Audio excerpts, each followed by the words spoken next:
এখানে তো সংবিধান সংস্কার পরিষদ নামে কোনো অধিবেশন আহ্বান করার সুযোগ নেই। আচ্ছা, সংসদে আমার যা বক্তব্য দেওয়ার আমি দিয়েছি, ওইটা সেলফ এক্সপ্লেনেটরি, এটা আর ব্যাখ্যা করার প্রয়োজন নেই।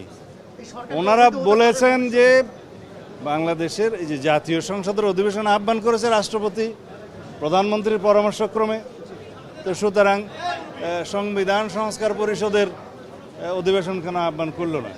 তো সংবিধান সংস্কার পরিষদ তো এক্সিস্টেন্সে নাই, আর রাষ্ট্রপতির ক্ষমতা নাই কোনো জাতীয় সংসদ অধিবেশন ছাড়া অন্য কোনো অধিবেশন কল করার। প্রধানমন্ত্রীরও কোনো এখতিয়ার নাই অন্য কোনো অধিবেশন বা পরিষদের অধিবেশন আহ্বান করার, রাষ্ট্রপতিকে পরামর্শ দেওয়ার। এটা ছিল বক্তব্য। আর যেটা আপনারা বলছেন নির্বাচন এবং জুলাই জাতীয় সনদ বা নির্বাচন কমিশন, এই সম্পর্কিত যেগুলো প্রশ্ন আপনারা তুলেছেন, এটা অসাংবিধানিক নয়।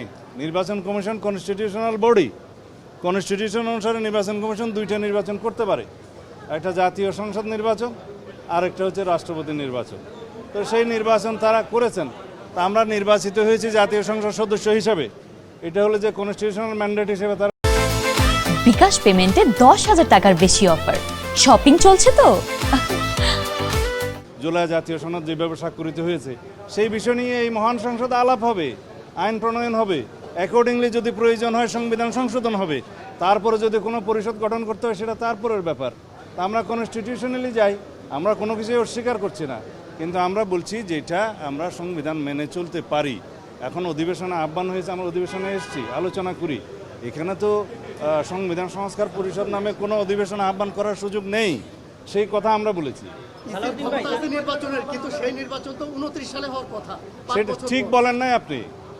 শেখ হাসিনা দিল্লিতে পালিয়ে গিয়েছে, সংসদ ডিজলভ করে দেওয়া হয়েছে, তারপরে রাষ্ট্রপতির কাছে সবাই গিয়েছে।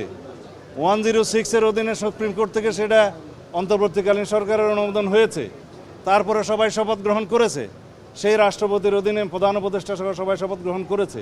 106 আর্টিকেলে সব কিছু বলা আছে, যে সমস্ত বিধান সংবিধানের অ্যাব্রোগেটেড হয়ে যাওয়ার কথা সেটা যাতে না হয়, বৈধতা থাকে, সেই জন্যই সুপ্রিম কোর্ট 106 অনুসারে মতামত দিয়েছে। এবং কথা থাকতে পারে 90 দিনের ভিতর কেন ইলেকশন হলো না, সেই জন্যই 106-এ বলা আছে যে অন্তর্বর্তী সরকারের কোনো মেয়াদ দেওয়া ছিল না, তত্ত্বাবধায়ক সরকারের মেয়াদ থাকে, এবং তারা সেই অনুপাতে আইন প্রণয়ন করেছে। সেই আইনগুলো আমরা রেটিফিকেশন করব, সংবিধানের 4র্থ তফসিলে সেইগুলো রেটিফিকেশন দেওয়া হবে, ধারণ করা হবে। এই সরকারের অন্তর্বর্তীকালীন সরকারের সমস্ত কর্মকাণ্ডকে এগুলোকে বৈধতা দেওয়া হবে, তার মধ্য দিয়ে সব কিছুই লেজিটিমেসি পাবে। আশা করি সবাই বুঝেছেন। থ্যাংক ইউ ভাই ভাই এই নতুন